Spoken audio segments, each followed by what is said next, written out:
주님 주신 은혜와 평강이 여러분의 삶과 또 가정 가운데 날마다 함께 하시기를 주님의 이름으로 축원을 드립니다. 하나님은 애굽의 노예로 430년간 종살이를 하던 이스라엘 백성들을 시내 산으로 인도하여 주셨습니다. 거기에 하나님은 이스라엘 백성과 언약을 맺으시면서 너희가 내 말에 순종하면 너희가 제사장 나라가 될 것이다. 거룩한 나의 백성이 될 것이다. 그렇게 말씀을 하셨습니다. 그리고 이제 이스라엘 백성들이 하나님의 그 제안을 받아들이게 되어지는 것입니다. 그래서 이때 하나님께서 무엇을 주셨냐면 십계명을 주셨는데, 이 십계명이라고 하는 것은 무엇이냐면 10가지의 계명들을 잘 지키면서 해 나아갈 때에 결과적으로는 하나님의 백성으로서 어떤 삶을 살아가야 하는지를 말씀해 주고 있는 것이 바로 이 십계명이라고 하는 것입니다. 근데 하나님의 은혜는 십계명에 그치지 않았습니다. 하나님께서 십계명 다음에 주신 것이 있는데, 그것이 바로 무엇이냐면 바로 오늘 말씀의 주제인 성막을 주셨다고 하는 것입니다. 그럼 하나님께서는 왜 성막을 주신 것일까? 그 이유를 크게 좀 3가지로 나누어서 좀 정리를 해볼 수가 있다고 생각을 하는데요. 먼저 첫 번째로 하나님께서 성막을 만들라고 명하신 이유는 우리와 함께 하기를 원하셨기 때문입니다. 솔로몬이 예루살렘 성전을 다 완공한 다음에 하나님께서 이런 말씀을 하시는데, 역대하 7장 15절과 16절 말씀을 보면 이런 말씀이 있습니다. 이제 이 곳에서 하는 기도에 내가 눈을 들고 귀를 기울이리니 이는 내가 이미 이 성전을 택하고 거룩하게 하여 내 이름을 여기에 영원히 있게 하였습니다. 내 눈과 내 마음이 항상 여기에 있으리라. 내 눈과 내 마음이 항상 여기에 있으리라. 우리가 이 말씀을 보게 되어지면 하나님께서 얼마나 우리와 함께 하기를 원하시는지를 확인할 수 있잖아요. 사실 하나님께서 천지를 창조하셨을 때 6일 동안 이 땅에 있는 모든 것들을 만드셨습니다. 근데 그 만드신 것이 누구를 위해서, 또 무엇을 위해서 창조를 하셨을까요? 그것은 바로 우리 인간을 위해서 온 세상을 창조하셨다고 하는 것입니다. 그 증거가 무엇이냐면 첫째 날을 시작으로 해서 6째 날까지 여러 가지 것들을, 온 세상을 다 창조하시지 않았습니까? 그래서 이 지구상에 필요한 것들을 다 만드신 다음에 제일 마지막으로 인간을 만드셨잖아요. 이것을 무엇을 말해줍니까? 하나님께서 우리를 위해서 모든 것을 다 예비해 놓으셨고 사람이 살만한 곳으로 만들어 놓으신 상태에서 우리를 지어 주셨다고 하는 거예요. 그러니까 이 세상은 우리가 창조된 그때부터 선물로 주어진 것입니다. 그리고 그뿐만이 아니라 에덴이라고 하는 것도 아름답게 만드시고 아담과 하와도 창조하시지 않았습니까? 그러므로 우리와 영원토록 함께하기를 원하셨던 것이 바로 하나님의 마음이었다고 하는 거예요.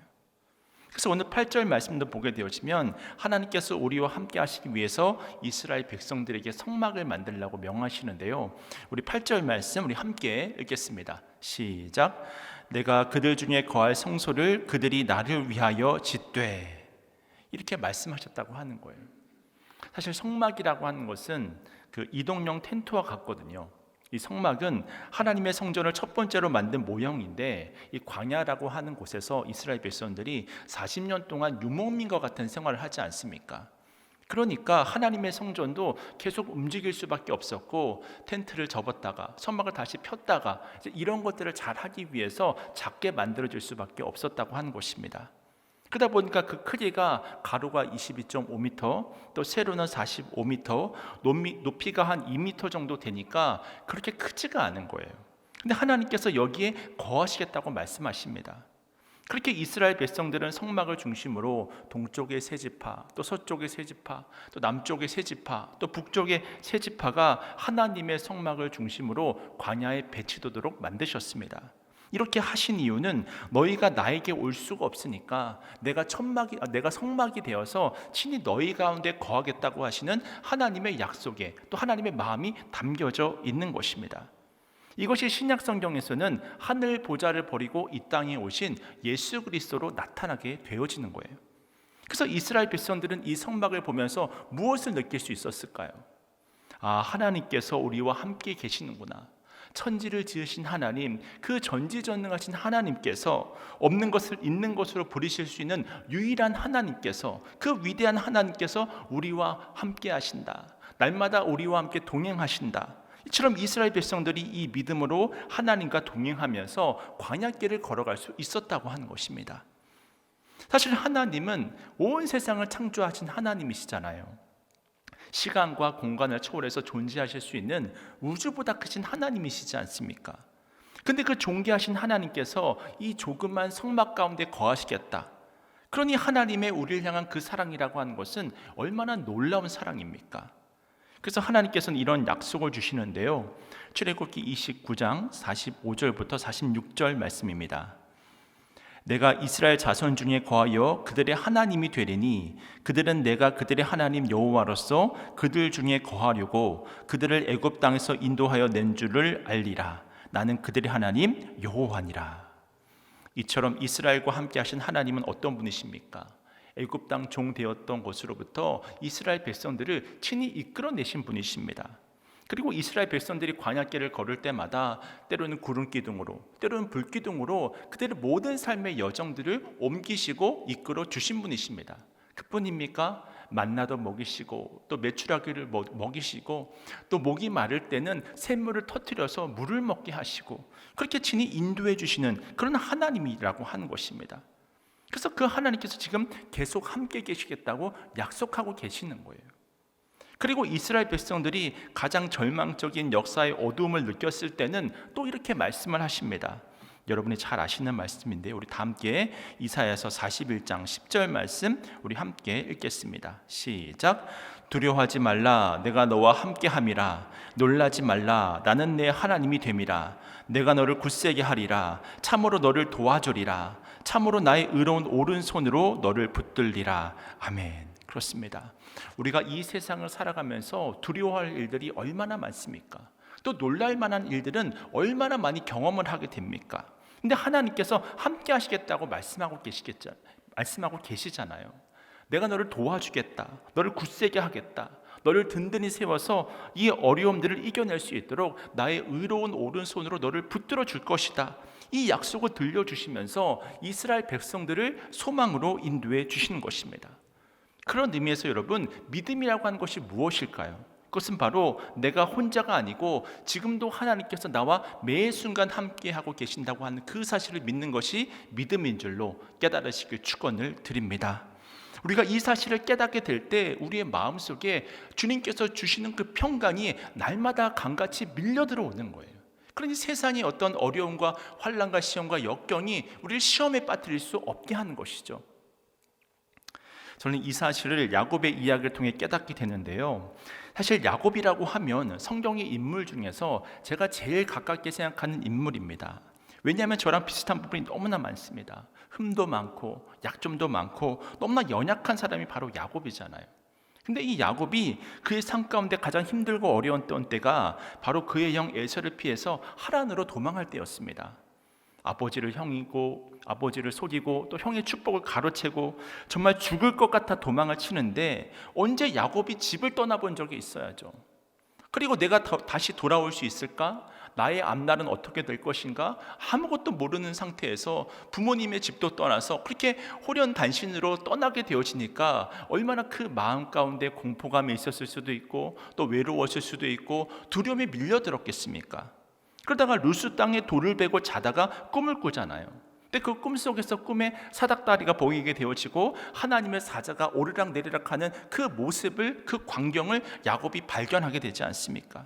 이것이 바로 하나님께서 야곱을 만나주시는 방법이었다고 하는 거예요.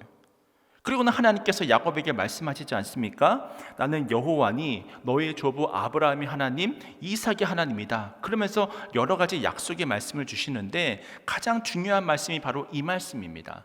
창세기 28장 15절 말씀입니다. 제가 읽어드립니다.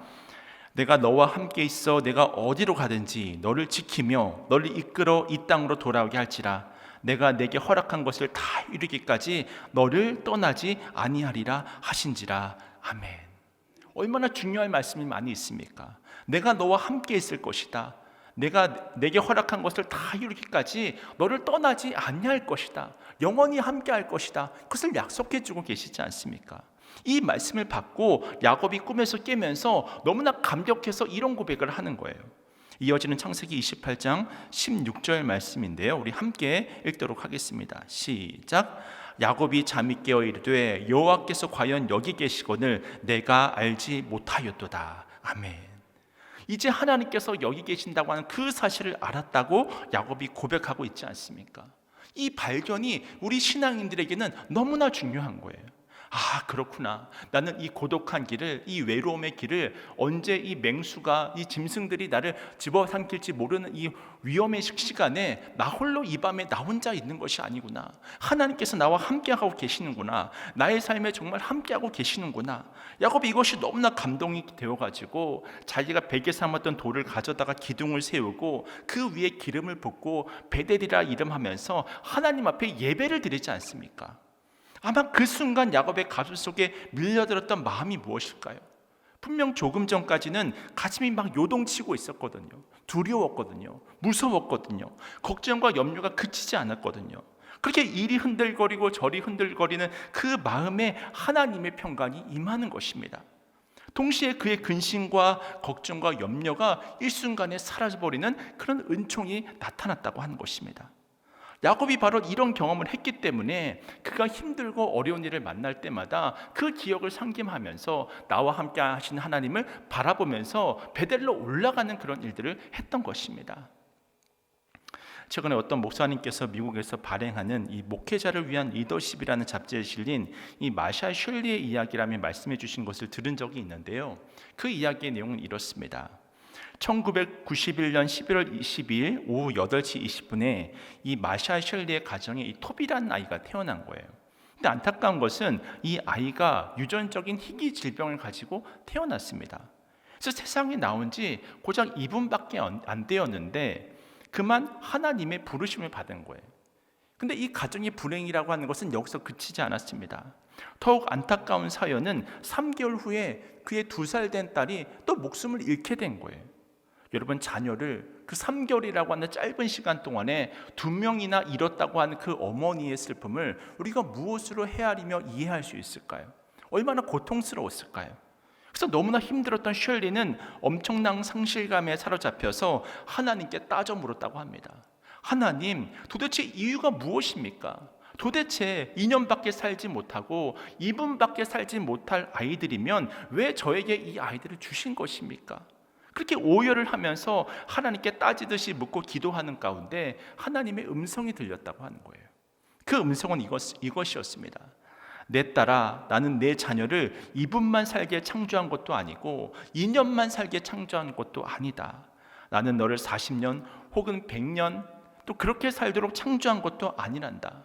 누구나 영원히 살게 창조한 것이란다.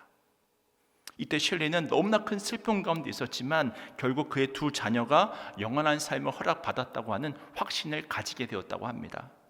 결국 영원까지 우리를 인도하실 하나님이 함께 하심이 하나님께서 우리에게 주실 수 있는 가장 큰 축복임을 깨닫는 사람이 복된 삶을 살아갈 수 있는 줄로 믿습니다. 그렇습니다. 하나님은 이처럼 우리와 영원히 함께 하십니다. 이것이 우리를 향한 하나님의 마음이고 그 증거가 무엇으로 나타난 것이라고요? 성막으로 나타났다고 하는 것입니다. 이것이 오늘 본문이 주고 있는 첫 번째 메시지가 되는 것이고요. 두 번째로 하나님께서 이 백성들에게 성막을 주신 이유는 하나님께서 이스라엘 백성을 반드시 회복시킨다고 하는 그 증거 때문에 성막을 주셨다고 하는 것입니다. 출애굽기 22장 25절을 보니까 이런 말씀이 있는데요. 우리 출애굽기 25장 22절 말씀 우리 함께 읽겠습니다. 거기서 내가 너와 만나고 속죄소 위 곧 증거계 위에 있는 2 그룹 사이에서 내가 이스라엘 자손을 위하여 내게 명령할 모든 일을 내게 이르리라. 하나님께서 이 성막에서 이스라엘 백성들을 만나 주시고 온전히 회복시켜 주시겠다고 하는 약속을 증거로 성막을 주셨다고 하는 것입니다. 그렇다면 왜 인간에게는 하나님과의 만남이 필요할까요? 앞서 말씀드렸듯이 하나님은 에덴 동산에서 우리와 영원히 함께 하시기 위해서 인간을 창조하시고 아담과 하와를 창조하신 것이 아니겠습니까? 근데 거기에 사탄이 뱀의 형상을 하고 나타나서 결국 이들이 죄를 짓게 만들어서 하나님과 우리와의 사이가 분리가 되게 되잖아요.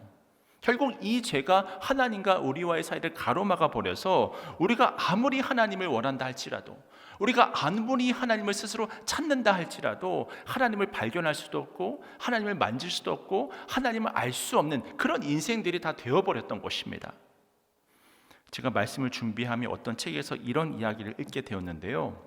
이 독수리가 이 나이아가라 폭포가 있는 강을 배회하다가 한 죽은 양이 떠내려가는 것을 보았습니다. 사실 독수리라고 하는 동물은 이 짐승의 사체를 먹으면서 살아가지 않습니까? 그래서 발견한 즉시 날개를 쫙 펴면서 쫙 내려가서는 덥석 잡아서는 그 부리로 이 양을 쪼아 먹는 거예요. 근데 그러는 사이에 이 물이 점점 이 폭포로 다가가는 것이죠. 그래서 얼마 안 가 떨어지게 되었습니다.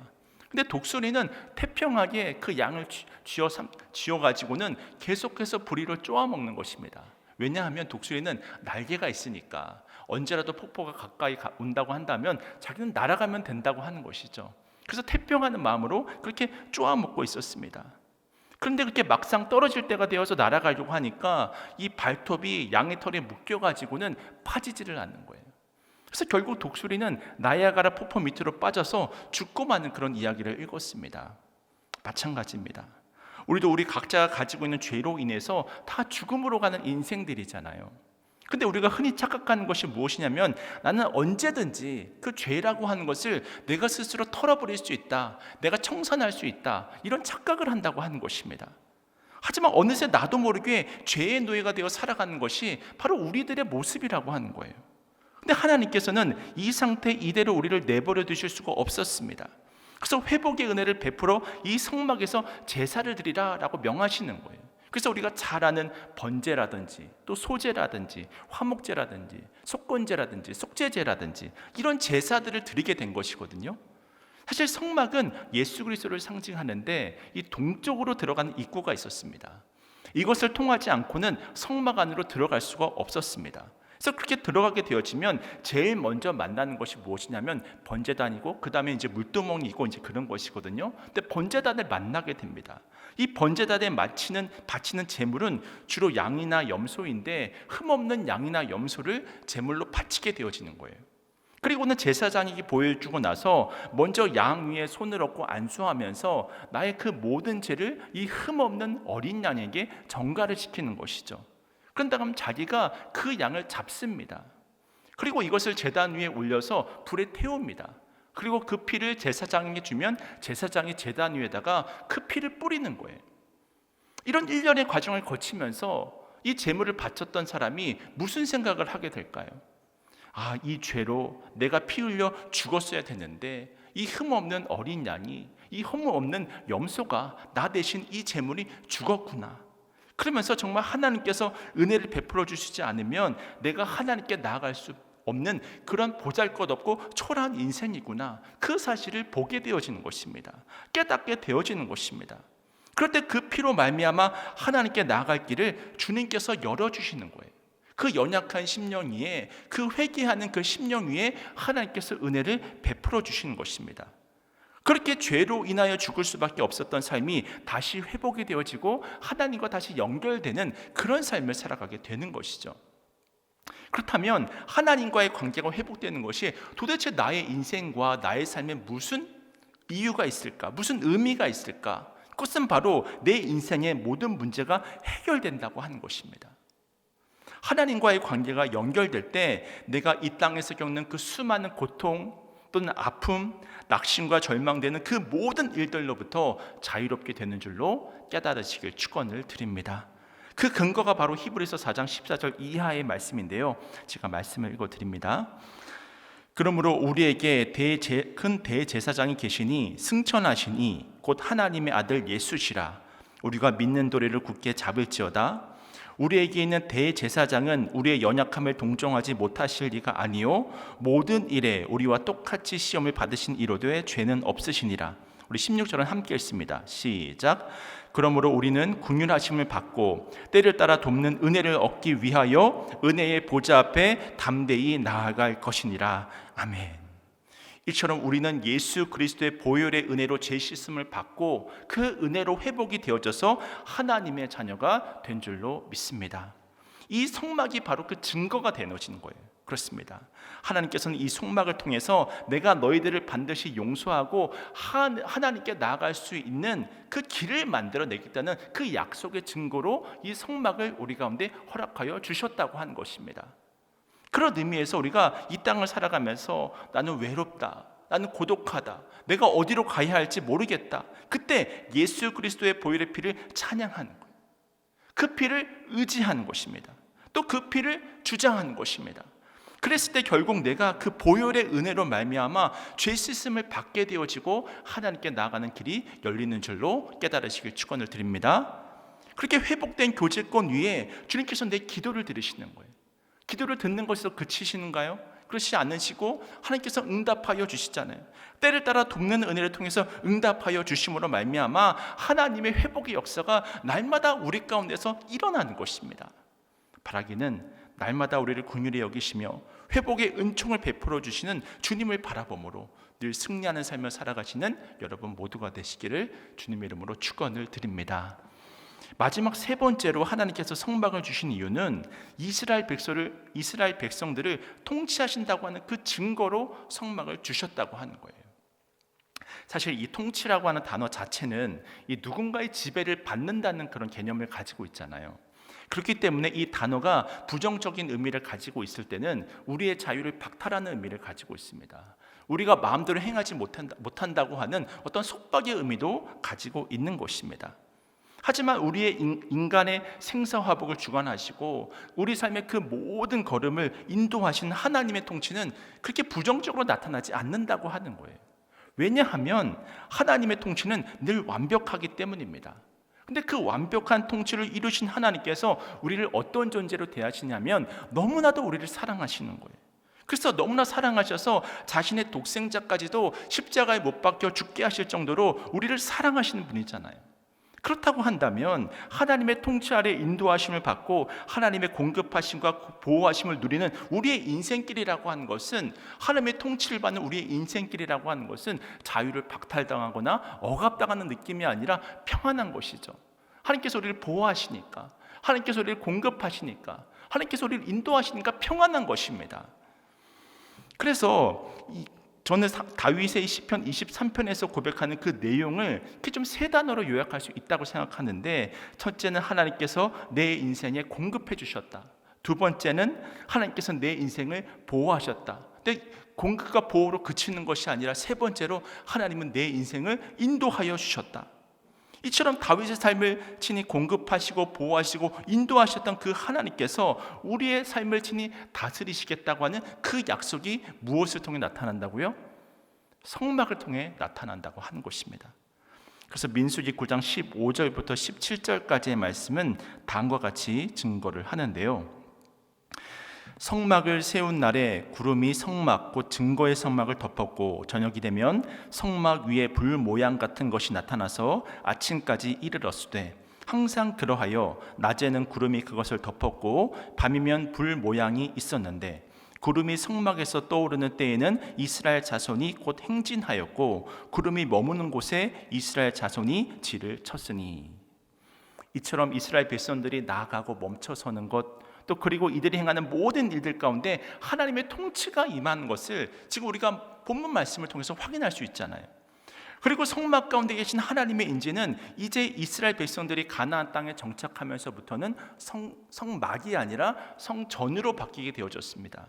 그래서 우리가 잘 아는 어떤 수르바벨의 성전이라든지 솔로몬의 성전이라든지 또 훗날에 또 헤롯의 성전이라든지 이제 이렇게 점점점 그 성막의 모형들이 변형되어져 가는 것을 우리가 볼 수 있는 거예요.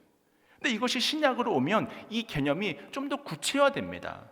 그러니까 성막과 성전은 다 모형일 뿐이고 바로 예수 그리스도가 이 성전임을 깨달으시길 축원을 드립니다.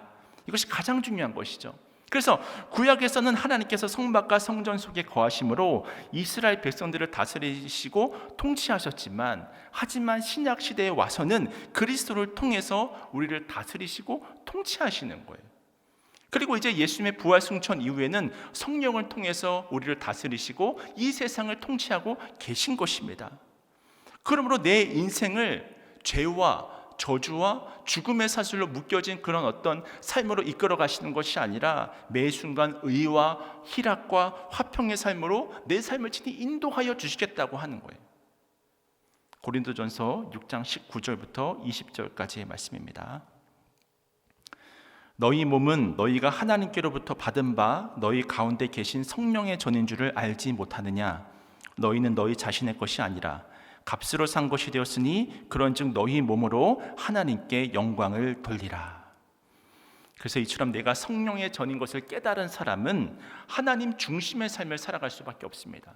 하나님의 통치를 받고 싶은 거예요. 왜냐하면 그곳이 바로 의와 화평과 평안이 있는 길이기 때문입니다.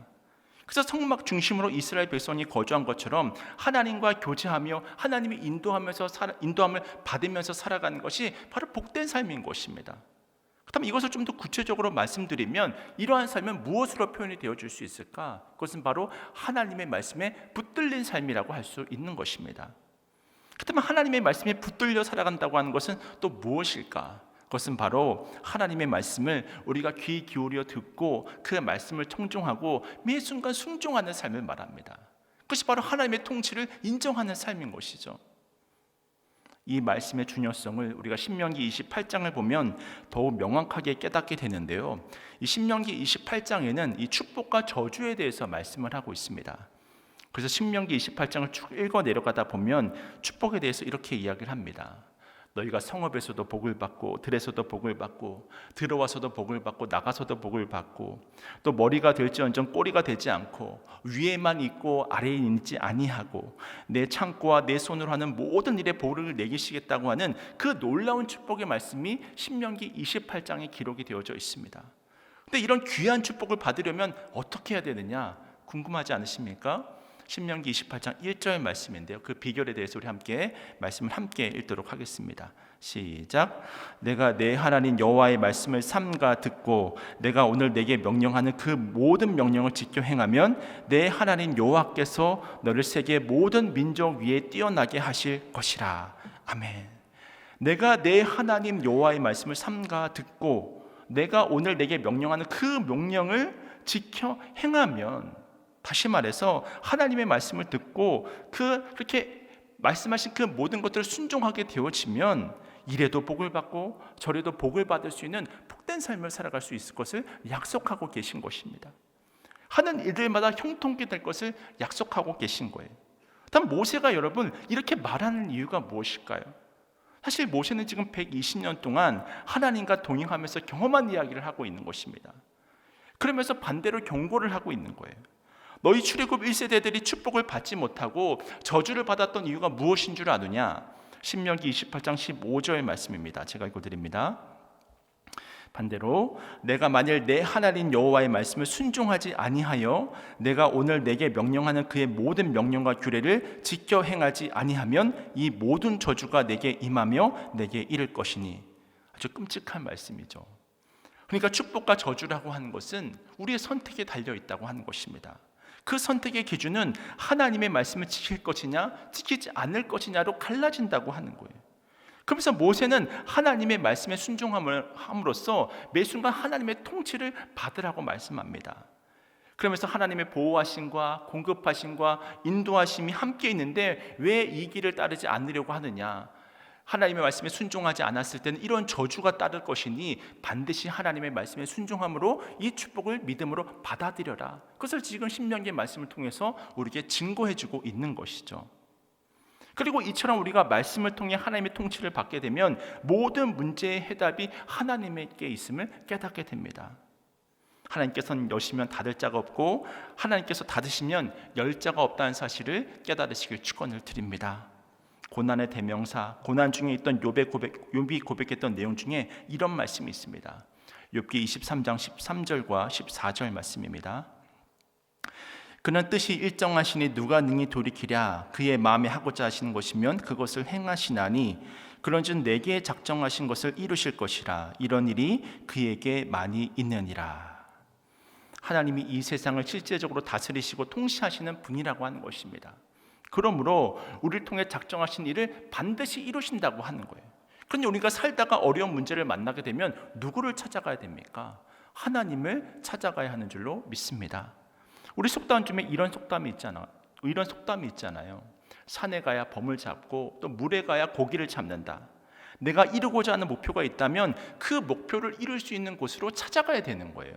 그래야 목표를 이룰 수 있지 않겠습니까? 그러므로 우리가 인생을 살다가 문제를 만나게 되면 어디로 가야 될까요?